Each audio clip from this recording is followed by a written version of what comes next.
ओम शांति।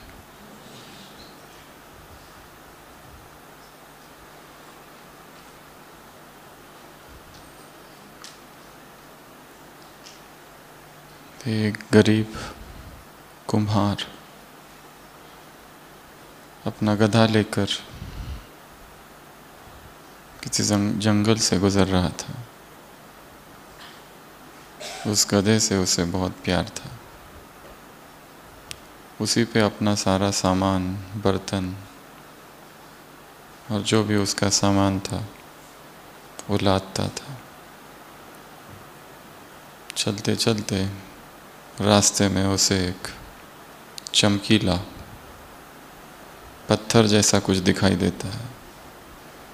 वो उस चमकीली वस्तु को उठाता है, उसे देखता है, उसे लगता है ये एक पत्थर है चमकीला,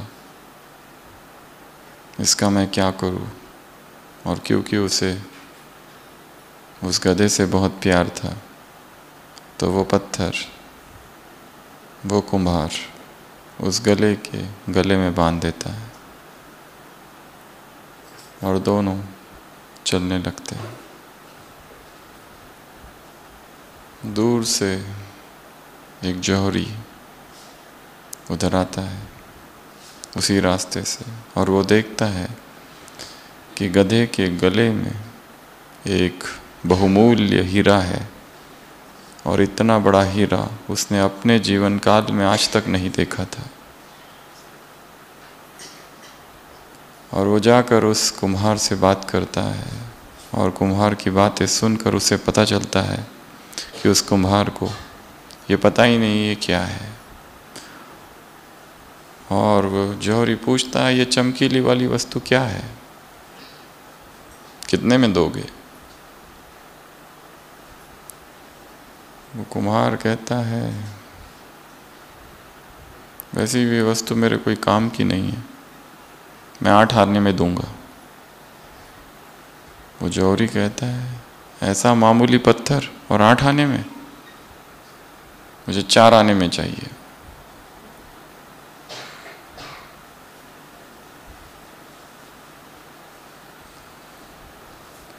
दोनों का वाद विवाद होता है। वो कुम्हार कहता है, ये पत्थर मुझे मिला है, इसके 4 आने, या फिर 4 आने तो मैं नहीं दूंगा, 8 आने देने पड़ेंगे।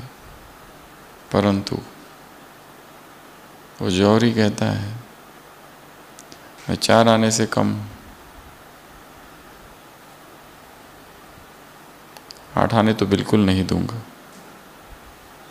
और फिर मन ही मन सोचता है कि मैं इससे झगड़ा कर लूँ और कुछ ना लूँ और आगे निकल जाऊँ, ताकि ये खुद ही बुला ले और कहे कि 4 आने में ले जाओ। इसलिए वो जौहरी कहता है, जाओ, मैं नहीं खरीदता ऐसे मामूली पत्थर, और तुम इतनी कीमत लगा रहे हो, ऐसे तो कितने पड़े हुए मिल जाएंगे। और वो चला जाता है। और थोड़ी देर के बाद जाने के बाद जब देखता है पीछे से कोई आवाज़ नहीं आई बुलाने की, सोचता है फिर जाऊं, और पीछे जाकर देखता है तो अब वो पत्थर नहीं है। वो उस कुम्हार से पूछता है, पत्थर का क्या हुआ? कुम्हार कहता है, एक दूसरा व्यक्ति आया था, उसने 1 रुपये दिया और ये पत्थर ले गया।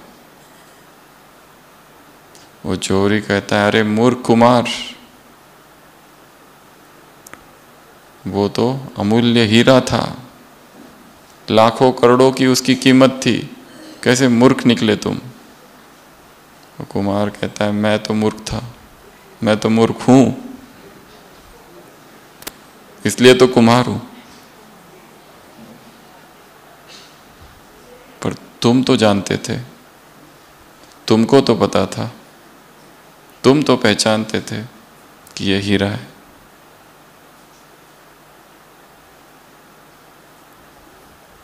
मेरा तो फिर भी फायदा ही हुआ,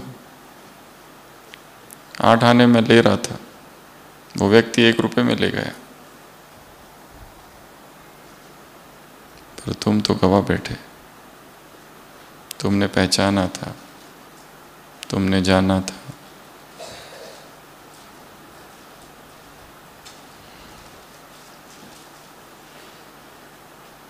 हमें भी एक हीरा मिला है, एक ऐसा हीरा जिसको हमने पहचाना है, और वो है स्वयं भगवान।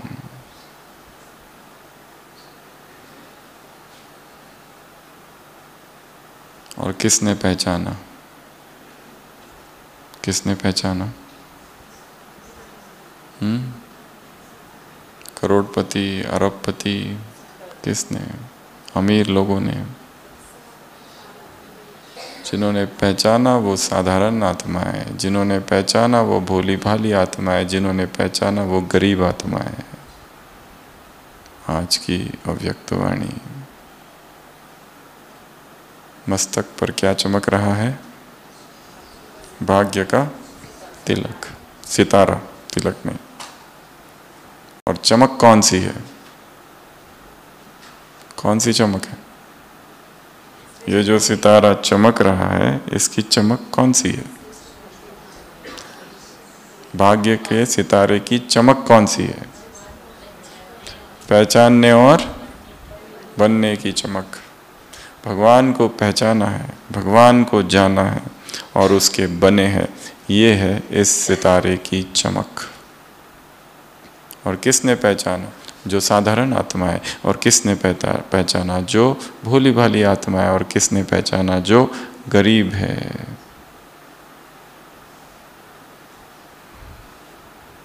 गरीबों की पाई पाई से परमात्मा तालाब भरता है। किसी मुरली में था, फूरी फूरी तालाब, बूंद बूंद से तालाब। ये ईश्वरीय सागर है। वो चाहता, बुद्धिमानों की बुद्धि है तो किसी भी अरबपति खरबपति की बुद्धि को पलटा देता, परंतु अनेकों का भाग्य बनना है, अनेकों का भविष्य बनना है।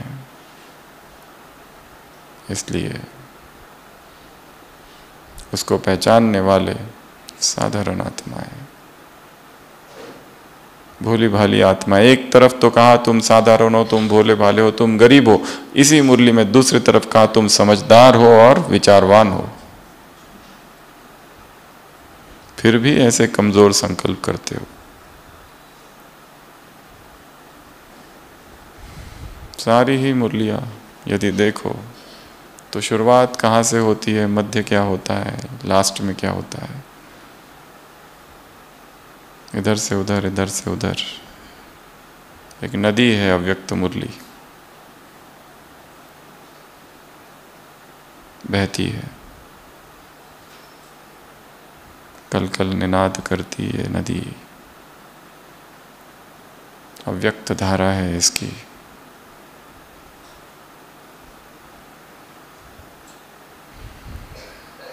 इसका अध्ययन स्टडी नहीं है, मनोरंजन है। इसका अध्ययन आत्मा के लिए खुराक है।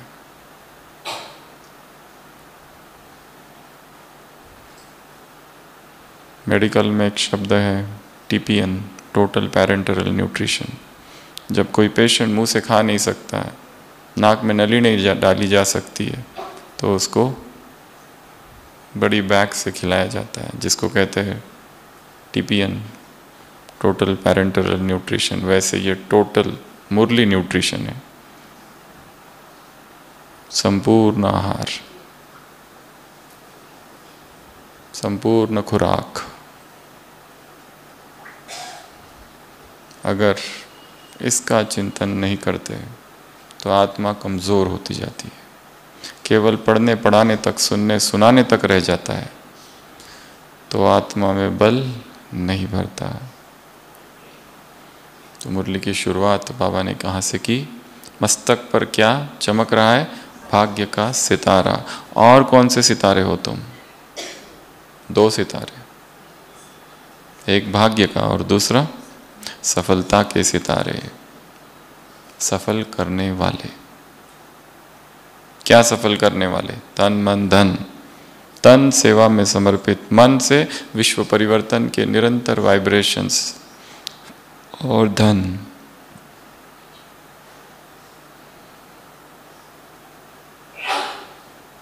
बाबा ने कहा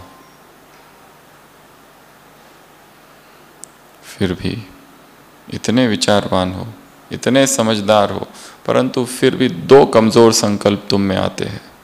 कौन से? कौन से संकल्प है वो जो आते हैं बच्चों के मन में? तुम बहुत विचारवान हो, बहुत समझदार हो, मास्टर रचता हो, फिर भी मन में दो संकल्प आते हैं। कौन से? पहला, विनाश होगा या नहीं होगा। दूसरा, अगर अब भी हो गया और हमने जो लगाया तन मन धन, उसका क्या होगा? अभी लगा और 1 घंटे के बाद विनाश हो गया तो उसका क्या होगा? ये 2 प्रश्न हैं। उत्तर क्या है बाबा के पहले प्रश्न के लिए? विनाश के बारे में सोचते हो, अर्थात बाप को विदाई। इधर विनाश और वो गया ऊपर।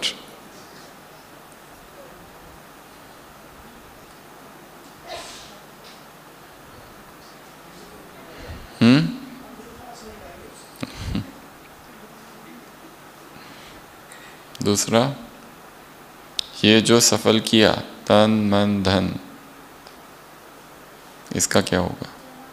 बाबा ने पूछा इसका क्या होगा? तो ये डिपेंड करता है कैसे किया। सोच सोच के किया, हिसाब से किया, थोड़ा थोड़ा किया, देखा देखी किया, मजबूरी से किया। कैसे किया? उसने किया इसलिए हमने किया, देखा देखी। मजबूरी से जबरदस्ती सब कर रहे हैं तो हम भी थोड़ा थोड़ा सोच सोच के, हिसाब से कैसे किया। एक ये, और दूसरा है दिल से किया। क्या किया? सफल। किसको किया? तन को, मन को और धन को। अगर 1 घंटा पहले भी किया होगा तो भी ये दोनों ही निश्चय है। एक विनाश में निश्चय, और जो हम दे रहे हैं, किसको दे रहे हैं, किसके प्रति दे रहे हैं। जिसको दे रहे हैं वो अविनाशी है, ये अविनाशी खाते में जा रहा है। तो बाप भी बंधा हुआ है एक का पदम करने के लिए। तो बच्चे विचारवान हैं, बच्चे बुद्धिमान हैं, समझदार है, फिर भी ये 2 कमजोर संकल्प है। होगा या नहीं होगा? कौन कह रहा है ये महत्वपूर्ण है। क्या कह रहा है वो महत्वपूर्ण नहीं है। कौन? वो जो सब कुछ जानता है, वो जिससे कुछ भी छिपा नहीं है, वो जो सारे रहस्यों का सागर है, सारे राज जिसमें समाये हुए हैं, वो कह रहा है। तो उसकी कही हुई एक एक बात, उसकी वाणी में निश्चय, उसके शब्दों में निश्चय, उसके महावाक्यों में निश्चय, उसके डायरेक्शंस में निश्चय, उसकी श्रीमत पर निश्चय, उसके दिए हुए ऑर्डर्स, ऑर्डिनेंस में निश्चय, उसकी दी हुई मत, राय, ओपिनियन, डिक्टेट्स, व्रत, नियम, मर्यादाओं में निश्चय। ये भी निश्चय है। समय में निश्चय, कौन सा समय चल रहा है और क्या होने वाला है। सो नो डाउट ये हदों की बातें हैं। बाबा ने हद की बातें हैं सारी।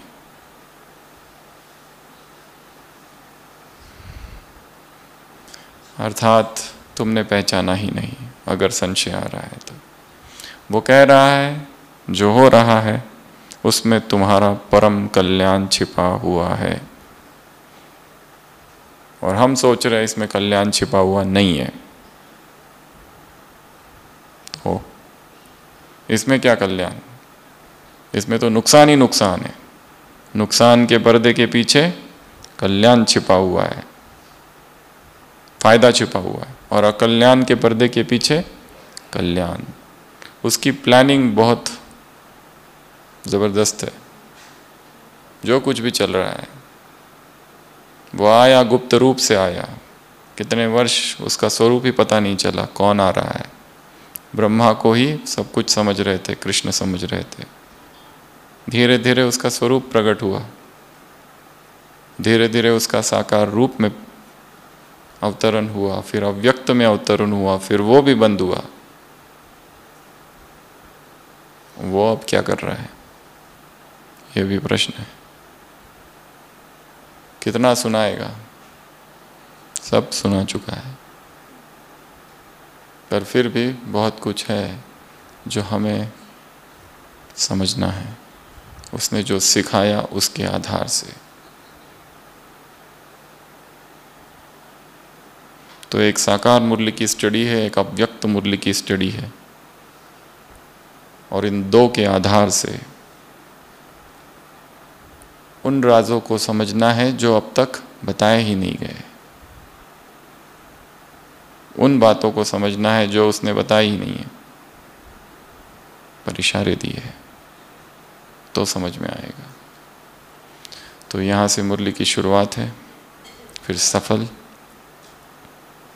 तो थोड़ा थोड़ा नहीं, पूरा, सोच सोच के नहीं, धक से, झाटकू, हिसाब करके नहीं, बेहिसाब। वो देता है बेहिसाब, वो सोच सोच के थोड़ा थोड़ा नहीं देता है। एक व्यक्ति का हार्ट का ऑपरेशन हुआ, 80 साल की उम्र थी, डिस्चार्ज के समय बिल देखा 8 लाख, रोने लगा। डॉक्टर ने कहा रोने की कोई बात नहीं है, आप कहो तो कम कर देता हूँ। उस बूढ़े व्यक्ति ने कहा कम नहीं, ये तो कम लग रहा है, मैं रो इसलिए रहा हूं, तुमने 3 घंटे मेरे हार्ट को संभाला तो 8 लाख लगाए। परमात्मा 80 साल से मेरे हार्ट को संभाल रहा है, पर कभी मैंने उसके लिए कभी धन्यवाद नहीं किया।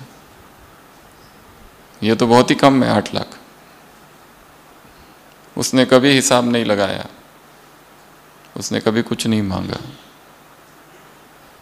वो सबको संभाल रहा है।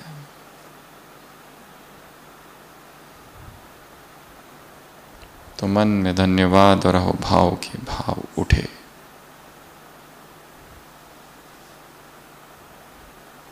एक अत्यंत आस्तिक वैष्णव के घर में एक व्यक्ति आया और उसने बहुत प्यार से उसे भोजन परोसा।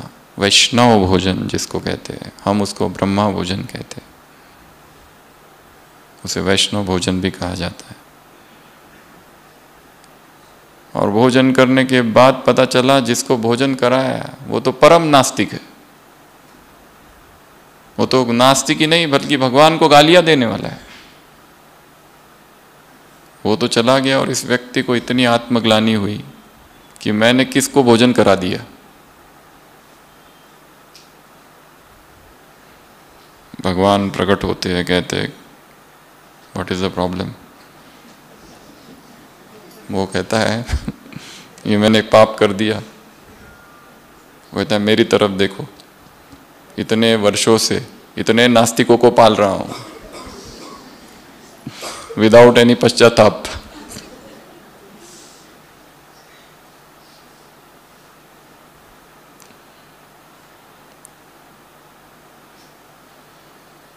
तो बिना किसी भेदभाव के, ये बीके, ये नॉन बीके, ये ब्राह्मण, ये नॉन ब्राह्मण, ये सेंटर निवासी, ये मधुबन निवासी, ये गृहस्थी, ये कुमार, ये माता, ये इस प्रोफेशन का, ये उस प्रोफेशन का, ये सब एक तरफ, सब आत्माएं हैं। इसी मुरली में बाबा ने कहा शक्तियों के वायुमंडल फैलाओ, बनाओ, सहयोग दो, दाता बनो, स्लोगन है ना, तो ही प्रजा भरपूर होगी। दे दो तो सफल करो, तो थोड़ा थोड़ा नहीं, पूरा, हिसाब से नहीं, बेहिसाब, सोच सोच के नहीं, असोच। देते समय नहीं सोचो, जो खजाने हमने अपने अंदर भरे हैं वो अब दूसरों को बांटने हैं। जो ज्ञान हमारे भीतर है, जो चिंतन हमारे भीतर है, पता नहीं कहाँ कौन आत्मा बैठी और उसको कौन सा तीर लग जाए। आत्माएं अलग अलग अवस्थाओं में है, दुखी है बहुत। कहा ना, मन का पोल्यूशन ज़्यादा है, कि हवा का pollution come, mind is polluted. इसी मुरली में कहा ना। तो हमें देते जाना है, देते जाना है, बिना इसकी चिंता किए कितना दिया, क्या दिया। फिर देखा देखी नहीं, उसने किया तो हम करेंगे, उसने नहीं किया तो हम नहीं करेंगे। मजबूरी से नहीं, जबरदस्ती नहीं। और ऐड करो उसमें, दिखावे के लिए नहीं, ढोंग नहीं, पाखंड नहीं।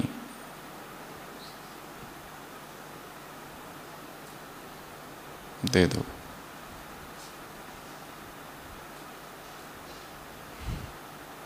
तो सफल करना है। क्या क्या सफल करेंगे? पहले शरीर। ये शरीर, केवल दो ही काम है इस शरीर के।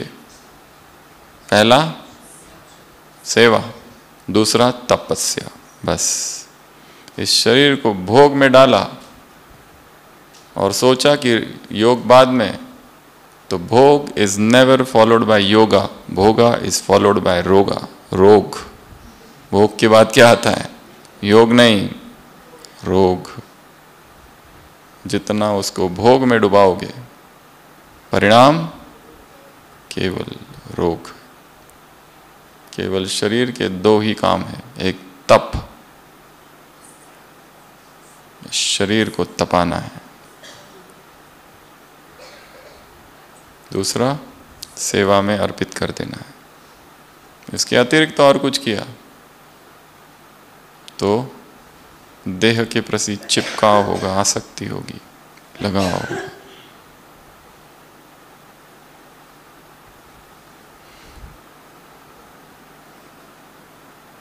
इसी मुरली में बाबा ने कहा, समय का इंतजार नहीं करो, क्या करो? इंतजाम, संपूर्ण बनने का इंतजाम। इंतजाम अर्थात इंग्लिश शब्द, इंग्लिश शब्द प्रिपरेशन ना। डिजास्टर में क्या होता है? प्रिपेरेडनेस। डिजास्टर में प्रिपेरेडनेस होती है। डिजास्टर आने से पहले ही, भूकंप आने से पहले ही बहुत सारी तैयारियां की जाती है। उसी तरह यहां पर भी अचानक होगा, 1 घंटा पहले भी बाबा अनाउंस नहीं करेगा, नहीं करेगा, नहीं करेगा, 3 बार बोला है। इसलिए पूछते मत जाओ कब होगा, क्या होगा। यह हद की बात है। एवर रेडी रहो। सेकंड में जीवन मुक्ति सुनाते हो ना दूसरों को, तो एवर रेडी रहना, तैयार रहना। अभी कितना बजा? अभी 9 बज रहे, 9:30, 5 मिनट बाकी और 9:30 बजे खत्म। भूल जाओ सेंटर, घर, गृहस्थी, बच्चे, कल का रिजर्वेशन है ट्रेन का, कुछ नहीं, सब गया। अगर यहाँ आ जाए अव्यक्त बाप दादा और कहे मैं तुम्हें लेने आया हूं, चलो, मोबाइल को हाथ नहीं लगाना, ना किसी को कॉल करना, अब भी चलो। लकड़हारा इतना परेशान था, क्या जीवन है, इतना दुखी हूं, कुछ मिलता नहीं, खाने को नहीं, इतनी मेहनत करता हूं, हे प्रभु मुझे उठा ले। तो यमदूत वहां से जा रहे होते, वो आते उसके पास, तुमने हमें याद किया? ना ना, आपको कहा, ये भारी हो रहा है, बस ऊपर रख दो। सामान उसके लिए बुलाया था।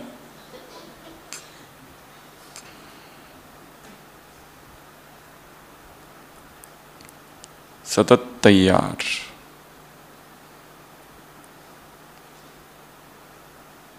समय से किसी ने पूछा तुम किसके हो? अतीत के हो या भविष्य के हो? उसने क्या कहा? मैं ना अतीत का हूं ना भविष्य का हूं, मैं उसका हूं जो मेरी कद्र करता है।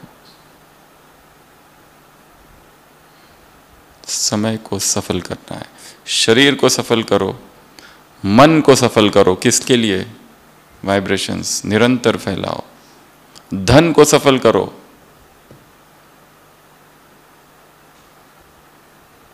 धन से अत्यधिक आसक्ति। शास्त्रों में लिखा है धन से 15 प्रकार के विकार जागते हैं। ये आपके लिए होमवर्क है, ढूंढो वो कौन से। शास्त्रों में जो लिखे है वो चिंतन करके तो बहुत निकाले जा सकते हैं, परंतु शास्त्रों में लिखा है 15 प्रकार के विकार धन से मात्र जागते हैं।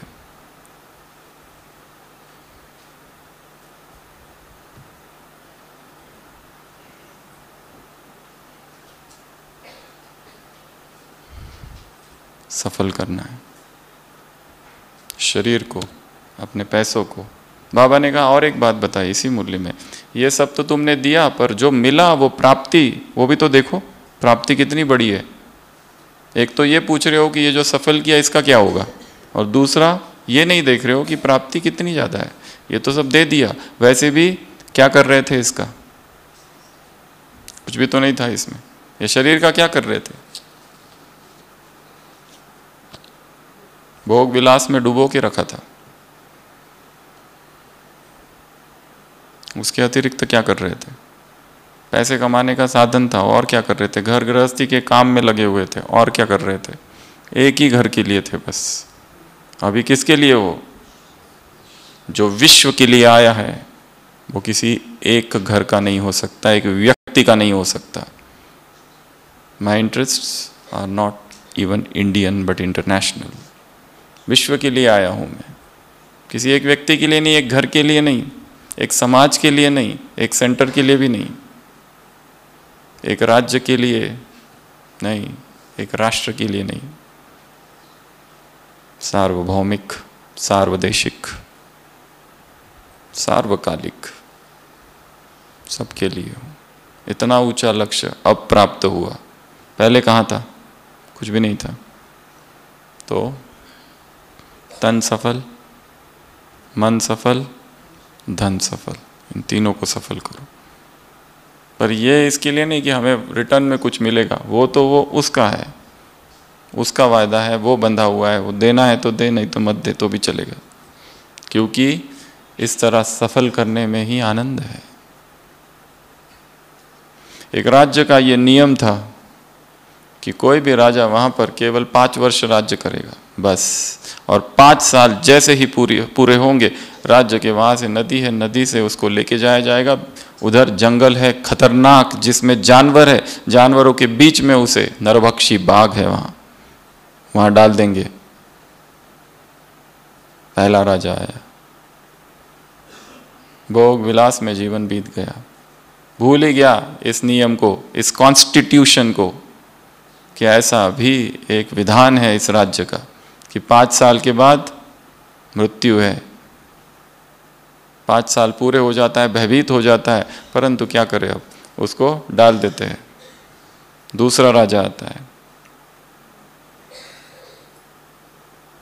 वो तो पहले का सुनकर ही टेंशन में है। 5 साल पूरे स्ट्रेस, टेंशन, चिंता, मेरा क्या होगा, मेरा क्या होगा, ना इधर ना उधर, पूरा सोच सोच के ही 5 साल बीत गए। और जब उसकी बारी आई और उसको लेने गए, जाते जाते ही हार्ट अटैक हो गया उसको। तो वो सब सोच के, क्योंकि 5 साल से वही सोच रहा था, खतरनाक जानवर, अंधेरी रात, जंगल। तीसरा राजा आया, तीसरे राजा ने सोचा होना तो वही है, तो क्यों ना आधा आधा डिवाइड कर लूं। आधा टाइम पे भोग विलास, विलासिता का जीवन एंजॉय करेंगे, फिर जो बचा हुआ है उसमें देखेंगे क्या होता है।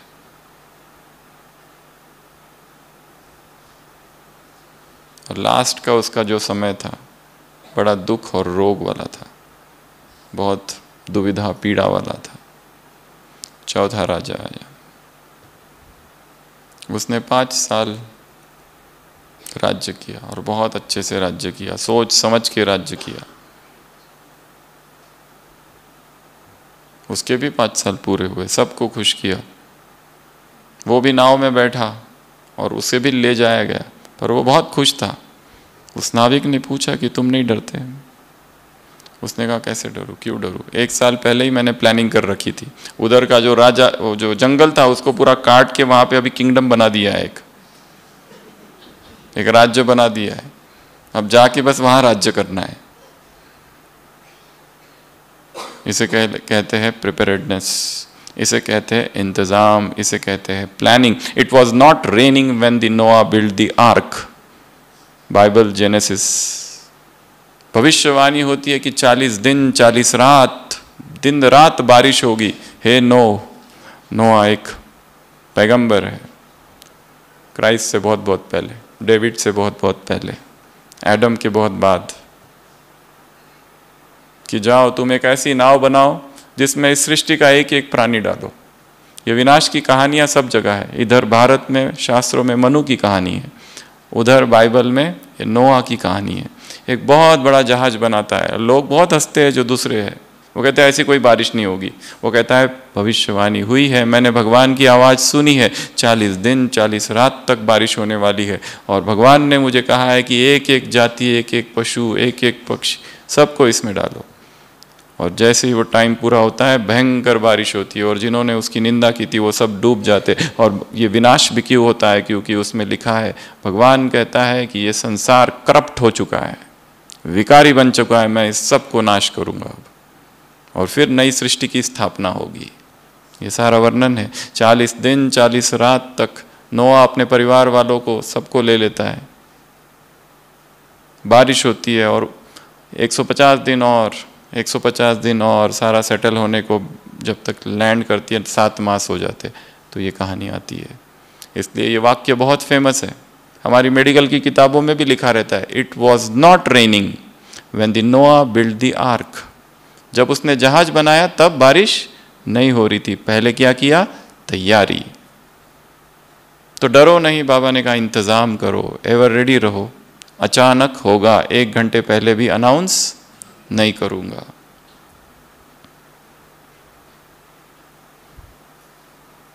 विनाश कैसे होगा? The destruction will come like a thief.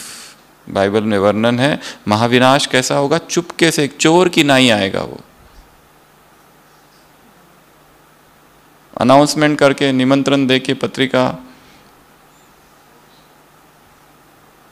अचानक। और भगवान खुद कह रहा है, जिसे पता है 1 घंटा पहले अनाउंस नहीं करूंगा। इसलिए तुमको क्या करना है? Ever ready. तुमको क्या करना है? सेकंड में जीवन मुक्त। तुमको क्या करना है?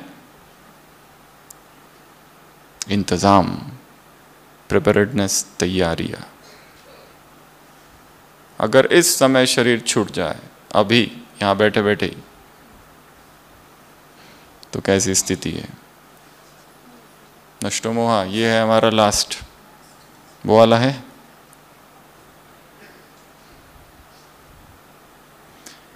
तो ये यहाँ पूरा हुआ। नेक्स्ट पॉइंट, बाबा को एक बात देखकर हंसी आती है। कौन सी? कौन सा खेल करते हैं बच्चे? क्या करते हैं? खेल करते हैं, खिलौने के साथ खेलते हैं। कौन से खिलौने? छोटी छोटी बातें, ये खिलौने हैं। कौन सी बातें? संस्कारों की बातें। कौन सी बातें? चलन की बातें। कौन सी बातें? क्योंकि सब कुछ अभी तमोप्रधान हो रहा है, पुराने शरीर है, हिसाब किताब चुकतू हो रहे, बाहर निकाल रहे पुराने संस्कार। तो ऐसी ढेर सारी छोटी छोटी बातें, एक ही दिन में 100 बातें होती है। क्या करो? सोचो नहीं, विस्तार नहीं करो, प्रभाव में नहीं आए, समय नहीं गवाओ, मूंझो नहीं। ये सब क्या है? Side scenes. एक ही दिन में इतनी बातें होती है, सबको अगर बुद्धि में रखा जाए और सबका वर्णन किया जाए, बातें आ रही है, बातें जा रही है, बातें आ रही है, बातें जा रही है, पकड़ के नहीं रखना है। होल्डिंग नेचर, कल ये हुआ, इसने ये कहा, उसने वो कहा। बाबा ने कह दिया, पुराने संस्कार सबके बाहर निकल रहे हैं,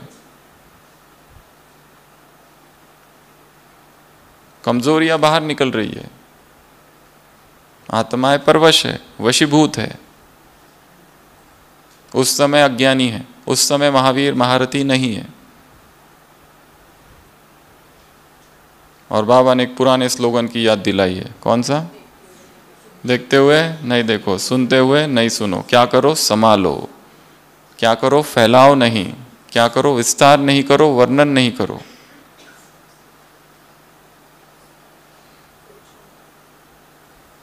बातें आई, बातें गई।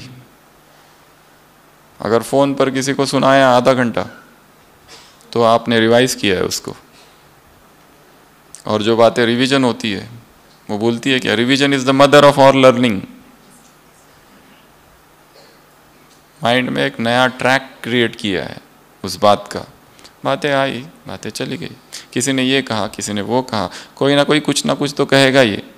ऐसा नहीं हो सकता है कि कोई कुछ ना कहे।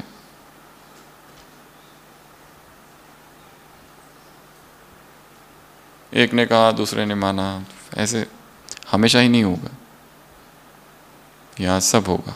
बाबा ने कहा जो शक्तियां है उसके पेपर होंगे यहाँ पर। निर्णय शक्ति का पेपर होगा, सहन शक्ति का पेपर होगा, समेटने की शक्ति का पेपर होगा, समाने की शक्ति का पेपर होगा। पेपर तो होना चाहिए ना। और ये नहीं समझना जो बीए में आया था वो एमए में आएगा। किसी एक मुरली में और भी कहा है बाबा ने कि बीए का पेपर एमए में भी आ सकता है। इसमें कहा है ये मत समझना जो 10 साल पहले परिस्थितियाँ आई थी वैसी आएगी।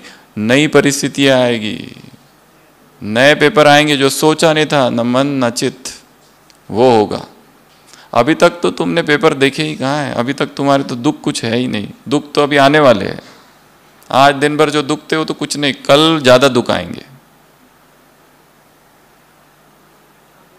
दुखों के पहाड़ गिरेंगे, बड़े बड़े दुख। इसलिए पेपर्स तो होंगे।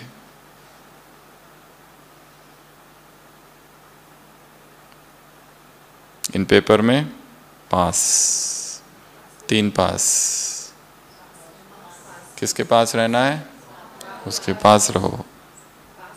तो ये जो पेपर आएंगे उसमें पास विद ऑनर होंगे। और ये जो छोटी छोटी बातें हैं इनको पास करेंगे। जो नज़ारा काम का नहीं है उसको पास कर दो। जो नज़ारा काम का नहीं है उसे पास कर दो। जो छोटी बात है उसे पास कर दो। छोटी को बड़ा और बड़ा को छोटा करना किस पर निर्भर है? तुम्हारी डैश पर। किस पे? मुरली पड़ी है ना? आज सुबह तो सुनी तो थी, वहां पर ऐसी बातें थी थोड़ी थोड़ी। नींद आ रही थी सुनते सुनते, पर ऐसा ही कुछ था। थोड़ा थोड़ा तो सुन रहे थे, डायरी में लिखा भी है। और बीच में नींद आई तो कहाँ गोल गोल हो गया, पता ही नहीं चला। जिलेबी फिर बीच बीच में जागृति आई। ऐसा था, अच्छा था वो। ये मुरली तब चली थी जब मधुबन में चोरी वगैरह कुछ हुई थी, माउंट में डाकू विकू, वो बातें होती बाबा ने। तो ये छोटी छोटी बात है, इसको बड़ा नहीं मान कर दो। छोटी बात को, बड़ी बात को क्या करो? छोटा। और छोटी बात को खत्म। और हम क्या करते हैं? जो है नहीं उसको छोटा करते हैं, और जो छोटा है उसको बड़ा करते हैं। नोरी में, नोरी से नाग, नोरी को नाग, रस्सी को सांप, राई को पहाड़। छोटी छोटी बातें, छोटी छोटी बातें होती रहती है, जाती रहती है। छोटे छोटे अफेयर्स, छोटे छोटे आर्गूमेंट, छोटी छोटी डिबेट्स। इसने ये कर दिया, उसने वो कर दिया, इसने ऐसा कहा, उसने वैसा कहा। ये होते रहेगा। इस ड्रामा का नाम क्या है? Variety drama. तो वैरायटी होनी चाहिए कि नहीं? जो ड्रामा है, मूवी का नाम है मर्डर, और मूवी देखने गए, सब कुछ ठीक ही चल रहा है लास्ट तक। लास्ट में द एंड भी आया, पर वो कुछ दिखाई नहीं, सब हंसी से सब कुछ सब ठीक है। तो ऐसी मूवी तो फ्लॉप होनी चाहिए, फ्लॉप ही होगी। इस मूवी का नाम है वैरायटी ड्रामा। तो हर आत्मा अलग अलग, वन की काठी। हर आत्मा के संस्कार अलग, हर आत्मा की सोच, विचार, अवगुण, गुण, विशेषता, भाग्य, प्रारब्ध, अतीत, भविष्य, सब अलग अलग है।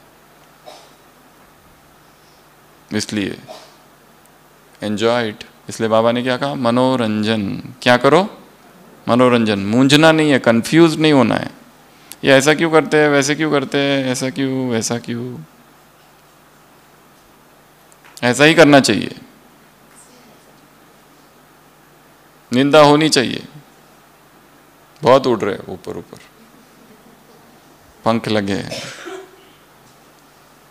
लास्ट संडे भी कहा ना, निंदा होगी, अपमान होगा, गाली देंगे, चोट देंगे, दुख देंगे, सब होगा।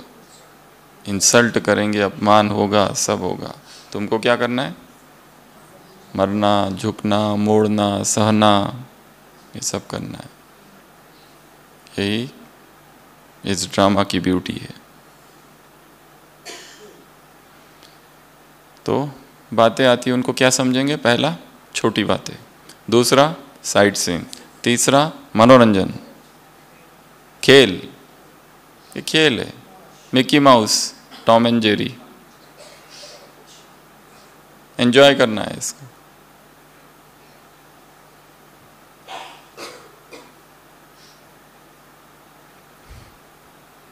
तो ये एक बात कही है। फिर उसके बाद में आगे, और वो बीच में मेडल का आ गया, गोल्डन मेडल, गोल्डन बैच। और बाबा ने फिर एक काम दिया है, सहज साधन बताया है। कौन सा साधन है वो? पुरुषार्थ का सहज साधन बताया है। कौन सा? पास का तो हो गया, पास रहो, पास पास पास, 3 पास। पुरुषार्थ का एक सहज साधन। मुरली इतनी सिंपल भी नहीं है कि तुरंत सहज साधन और तुरंत उत्तर आ गया। घुमा घुमा के वो ढूंढते ही रहो कहाँ है। हाँ, फरिश्ता, ब्रह्मा को फॉलो करो, फरिश्ता बनो। ज्योति स्वरूप, ज्योति बिंदु, अशरीर स्थिति अकाउंट्स कर रहे हो तो वो अवस्था नहीं रहेगी, परंतु ये तो रह सकती हो, क्योंकि प्यार तुम्हारा सबसे, सबका किससे है? ब्रह्मा से है। अनुभव के नेत्र से देखा है, वैसे नहीं देखा है विदेशियों से मुलाकात, पर देखा तो है। सुनाते हो अनुभव, सुनाओगे तो इंडिया वाले कम सुनाते हैं। प्राइम मिनिस्टर और प्रेसिडेंट की आंखों में भी आंसू आ जाएंगे अगर गोपिकाएं सुनाएगी तो। ऐसे ऐसे अनुभव है आत्माओं के। परमात्मा प्रेम के अनुभव, प्रभु प्रेम के अनुभव, परमात्मा विरह के अनुभव।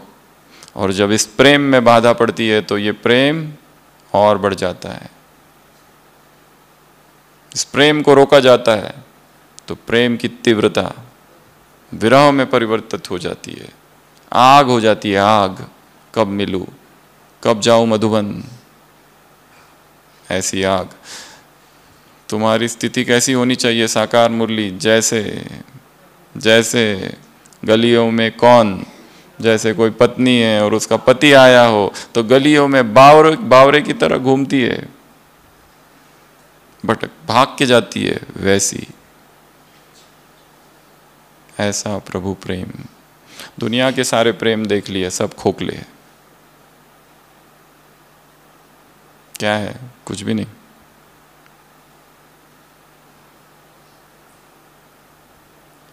आश्चर्य की बात है, व्यक्ति जब शरीर छोड़ता है तो उसके कमरे की सफाई होती है, उसके पुराने सारे वस्त्र सब फेंक देते हैं, पर हाथों में जो अंगूठी है, उंगलियों में, और गले में जो चेन है उसको तो निकाल लेते हैं।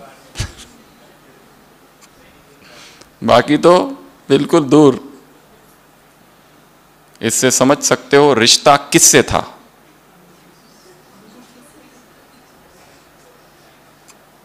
रिश्ता किससे था?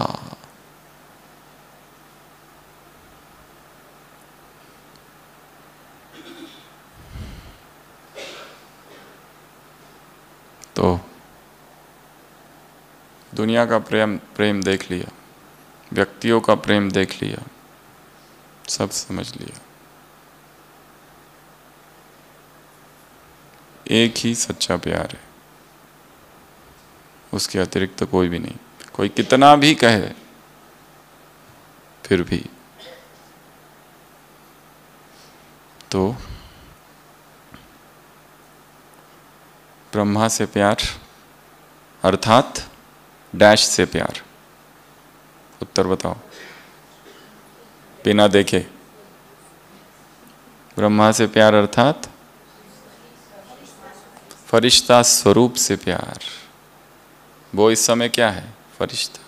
तो वैसे फरिश्ता बाबा ने कहा इसका ही अभ्यास करो, ये अभ्यास ज़्यादा करो। और उदाहरण दिया है रोबोट का, रूहानी स्पिरिचुअल रोबोट बन जाओ, रूहानी कर्मयोगी, फरिश्ता कर्मयोगी, नए शब्द है। जैसे वो साइंस वाले लाइट के आधार से रोबोट को बनाते हैं, रोबोट सारे काम करता है, वैसे साइलेंस के आधार से, साइलेंस की लाइट के आधार से रूहानी रोबोट जो सारे काम करे, ऐसे तुम बन जाओ स्पिरिचुअल रोबोट्स, रूहानी कर्मयोगी, फरिश्ता कर्मयोगी। लाइट, और फरिश्ते की निशानी क्या है? लाइटनेस। अगर उसे कर्म भारी कर रहे हैं, सेवा ही भारी कर रही है, बोझ, ये क्या होगा, वो क्या होगा, ये कैसे होगा, वो कैसे होगा, चिंताएं सताई जा रही है, कैसे होगा, कैसे होगा, कैसे होगा। अर्थात तुम ये भूले हो कि काम किसका है, अर्थात अर्पित नहीं किया है। अगर सेवा ही स्ट्रेस का कारण है तो समर्पण में कमी है।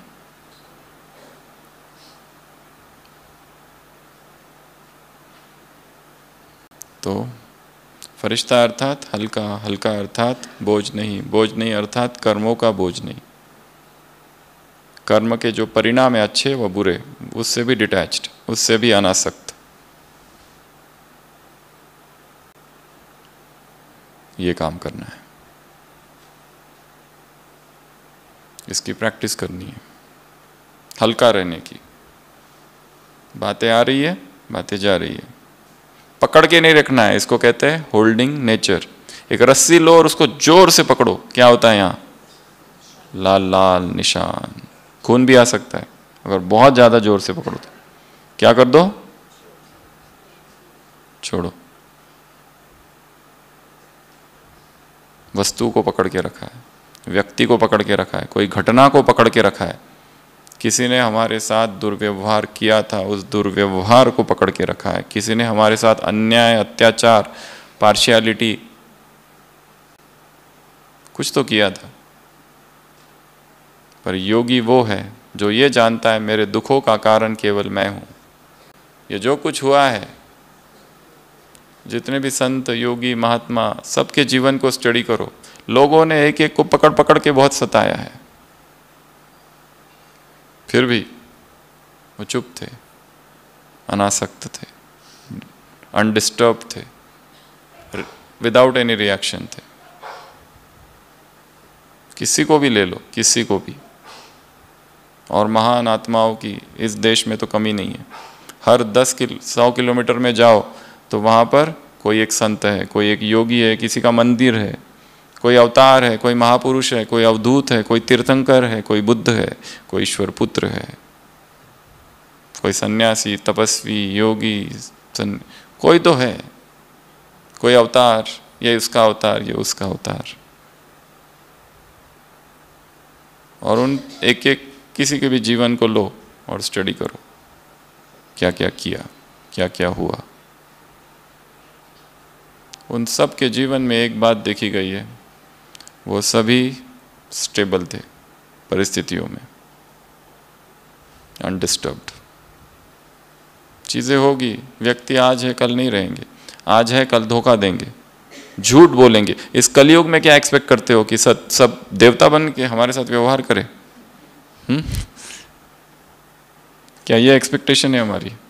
ये कलयुग है, इसको भूलना नहीं है। यहाँ ऐसे ही है, लोग सब अपने विकारों के अधीन है, संस्कारों के अधीन है, क्या कर सकते हैं। हमें तो रहम दिल बनकर, आगे मुरली में क्या कहा बाबा ने, शक्तियों का वायुमंडल बनाओ, ये वाला वातावरण नहीं बनाओ।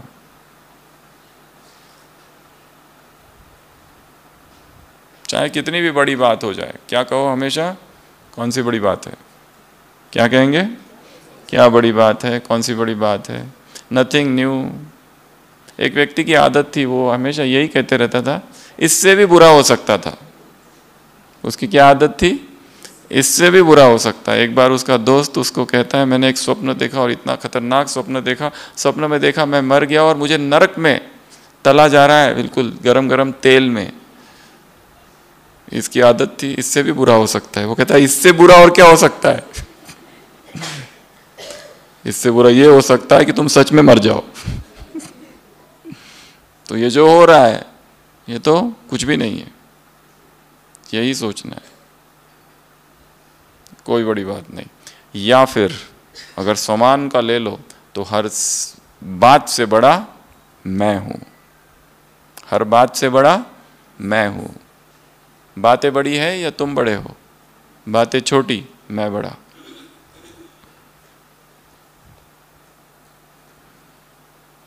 इसलिए बातें आई चली गई, आई चली गई, तुमने पकड़ के रखा है इसलिए दुखी हो, छोड़ दो, रिलैक्स्ड। अब मधुबन में आए हैं सभी तो यहां छोड़ के चले जाओ। मधुबन वालों से भी बात की है मुरली में, पांच शब्द भूलना मत,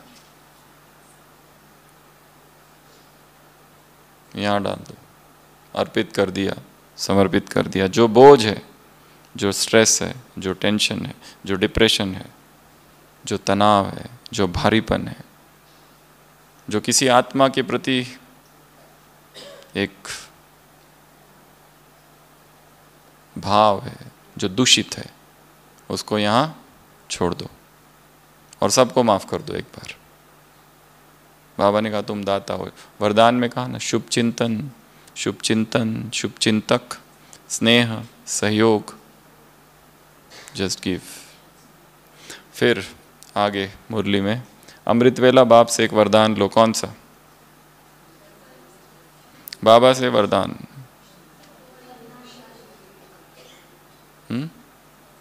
ये मुरली 2000 की है। रोज एक वरदान लो। कौन सा? बाप समान, बाप समान उसमें जोड़ दो, कर्मयोगी फरिश्ता भव, तो वो कंप्लीट वरदान बन जाएगा। तो ये वरदान रोज अमृत वेला लेना है कि बाबा ने सिर पर हाथ रखा और क्या कहा? बाप समान, कर्मयोगी फरिश्ता भव, फिर कामकाज में आओ। इसमें सारा आ गया, एक तो बाप समान भी आ गया, कर्मयोगी आ गया, फरिश्ता भी आ गया। कर्म करते हुए लाइटनेस। ये रोज बाप से वरदान लो और कामकाज में आओ। और कौन सी पॉइंट मिस हो गई है? और भी है 2-3।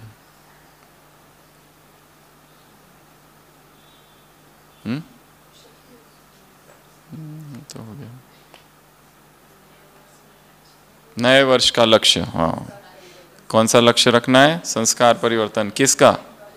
अपना भी और दूसरों का भी। दूसरों को भी सहयोग देना है, जो कमजोर है उनको गिराना नहीं है।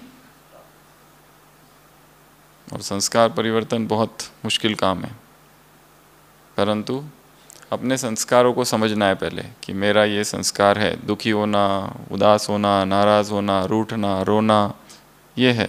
या सेंसिटिव नेचर, या दूसरों को हर्ट करना, ये संस्कार बन गया बार बार करने की वजह से।